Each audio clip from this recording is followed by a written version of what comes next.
LDF വിട്ടുപോകേണ്ട ആവശ്യം Kerala കോൺഗ്രസിനില്ലെന്ന് അറിയിച്ചെന്ന് CPI സംസ്ഥാന secretary Binoy Viswam. Jose K മാണിയുമായും Roshy അഗസ്റ്റിനുമായും സംസാരിച്ചു. കേരള കോൺഗ്രസ് എവിടെയുണ്ടോ അവിടെ ഭരണമുണ്ടാകുമെന്ന ജോസിന്റെ പരാമർശത്തെ ദുർവ്യാഖ്യാനം ചെയ്യേണ്ട ആവശ്യമില്ലെന്നും ബിനോയ് വിശ്വം പറഞ്ഞു.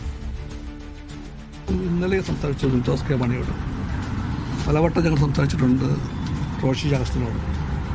ഞങ്ങളുടെ എല്ലാം ഒരുപാട് സുഹൃത്തുക്കളുണ്ട് കേരള കോൺഗ്രസിനകത്ത്, അടുത്ത സുഹൃത്തുക്കൾ. അവരെല്ലാം ഒരുപോലെ പറയുന്നു LDF വിട്ടുപോകേണ്ട ഒരു കാര്യം ഇല്ല കേരള കോൺഗ്രസിൽ. അതെല്ലാം പറയുന്നു. ജോസ് കെ മാണിയാണ് ചെയർമാൻ. ജോസ് കൃത്യമായിട്ട് പറഞ്ഞു കഴിഞ്ഞിട്ടുണ്ടല്ലോ, LDFിൽ നിന്നും ജോസ് കെ മാണിയുടെ പാർട്ടി കേരള കോൺഗ്രസ് മാറുന്ന പ്രശ്നമേ ഇല്ല എന്ന് അദ്ദേഹം പറഞ്ഞു കഴിഞ്ഞു. കേരള കോൺഗ്രസ് ചെയർമാൻ അങ്ങനെ പറഞ്ഞിരിക്കെ അതിനപ്പുറം പോയിട്ടുള്ള ഒരു സ്പെക്കുലേഷനെയും ഇടതുപക്ഷ ശക്തികളും LDFും കമ്മ്യൂണിസ്റ്റ് പാർട്ടിയും ഗൗരവമായി കാണുന്നില്ല. കേരള കോൺഗ്രസ് എവിടെയുണ്ടോ അവിടെ ഭരണമുണ്ടെന്നാണ്. ആ കേരള കോൺഗ്രസ് ഇവിടെയുണ്ട്, ഇവിടെ ഭരണമുണ്ട്. നാളെയും കേരള കോൺഗ്രസ് ഇവിടെ ഉണ്ടാകും, ഇവിടെ ഭരണമുണ്ടാകും എന്നാണ് അതിൻ്റെ അർത്ഥം. അതിൻ്റെ വ്യാഖ്യാനം. സേഫ് സൈൻലാബ്ദീൻ വിവരങ്ങൾ നൽകാനായി ചേരുന്നുണ്ട്. സേഫ്, കേരള കോൺഗ്രസ് LDFിനൊപ്പം തന്നെ ഉണ്ടാകുമെന്നുള്ള ആത്മവിശ്വാസമാണ് LDF കൺവീനറും CPI സംസ്ഥാന സെക്രട്ടറിയും ഒക്കെ പങ്കുവെക്കുന്നത്. അപ്പോൾ പിടിച്ചു നിർത്താനുള്ള ശ്രമങ്ങളും ചർച്ചകളും തകൃതിയായി നടക്കുന്നുണ്ട് എന്ന് തന്നെ വേണം മനസ്സിലാക്കാൻ. തോതിൽ വിജയത്തിലെത്തിയെന്ന് വേണം അനുമാനിക്കാൻ. കാരണം മുഖ്യമന്ത്രി പിണറായി വിജയൻ കഴിഞ്ഞ ദിവസം തന്നെ റോഷി അഗസ്റ്റുമായി ഫോണിൽ സംസാരിച്ചിരുന്നു.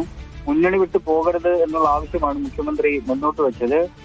പാർട്ടി പിളർന്നാലും മുന്നണി വിട്ടു പോകില്ല എന്ന ഉറപ്പ് മുഖ്യമന്ത്രി പിണറായി വിജയന് റോഷി അഗസ്റ്റിൻ നൽകുകയും ചെയ്തു. അങ്ങനെയാണ് മുന്നണി മാറ്റ ചർച്ചകൾക്ക് വിരാമം വിട്ടുകൊണ്ട് ജോസ് കെ മാണി ഞങ്ങൾ ഇടതിനൊപ്പമാണ് എന്ന് പറഞ്ഞുകൊണ്ട് പത്രസമ്മേളനം നടത്തിയത്.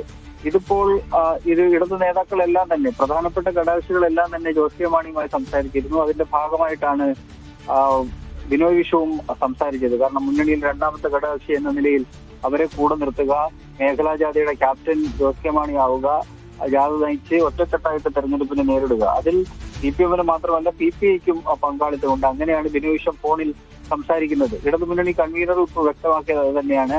മറ്റൊരു നിലപാടിലേക്ക് കേരള കോൺഗ്രസ് എവിടെയും പോയിട്ടില്ല. അവർ എല്ലാ കാലത്തും ഇടതുമുന്നണിക്കൊപ്പമാണ് നിന്നിട്ടുള്ളത്. അതേ രീതിയിലുള്ള സമീപനം തന്നെയാണ് ഈ ഘട്ടത്തിലും സ്വീകരിച്ചിട്ടുള്ളത്. അതുകൊണ്ട് അവരെ അവർത്തി മാറ്റാം എന്നാരെങ്കിലും വിചാരിക്കുകയാണെന്നുണ്ടെങ്കിൽ അത് നടക്കാൻ പോകുന്നില്ല എന്ന് ഇടതുമുന്നണി കൺവീനർ വ്യക്തമാക്കിയിട്ടുണ്ട്. അങ്ങനെ ആശങ്ക തൽക്കാലത്തേക്കെങ്കിലും ഒഴിഞ്ഞിട്ടുണ്ട്. ഇന്നിപ്പോ സ്റ്റിയറിംഗ് കമ്മിറ്റി യോഗത്തിലും മറ്റേതെങ്കിലും തരത്തിലുള്ള തീരുമാനങ്ങൾ വരാനുള്ള സാധ്യതയില്ല. കാരണം പാർട്ടി പിളർന്ന് UDFിലേക്ക് പോകുന്നതിനോട് ജോസ് കെ മാണിക്ക് വലിയ യോജിപ്പില്ല. മൊത്തം 5 MLA-മാരുണ്ട്. അതിൽ 3 MLA-മാർ റോഷി അഗസ്റ്റിനും പ്രമോദ് നാരായണനും പ്രൊഫസർ N. ജയരാജും, അവർ 3 പേരും മുന്നണി വിട്ടു പോകേണ്ടതില്ല എന്ന സമീപനമുള്ള ആൾക്കാരാണ്. പിന്നീടുള്ളത് സെബാസ്റ്റ്യൻ കുളത്തിങ്കൽ ആണ് ഒരാൾ. അങ്ങനെ 2 MLA-മാർ UDF വിട്ടു പോകണം, LDF വിട്ടു പോകണം എന്ന സമീപനം ഉള്ള ആൾക്കാരാണ്. പക്ഷേ അങ്ങനെ 3 MLA-മാർ ഇവിടെ നിർത്തി 2 MLA-മാരുമായി അങ്ങോട്ട് പോവുകയാണെങ്കിൽ വിലപേശ കപ്പാസിറ്റി കുറയും എന്ന് ജോസ് കെ മാണിക്ക് അറിയാം. അതുകൊണ്ട് അങ്ങനെ ഒരു തീരുമാനത്തിലേക്ക് ഈ ഘട്ടത്തിൽ പോവില്ല. തൽക്കാലത്തേക്ക് മുഖ്യമന്ത്രി ഇടപെട്ട് തന്നെ ആ പ്രശ്നം ആശങ്ക ഒഴിച്ചിട്ടുണ്ട്. അമൃത.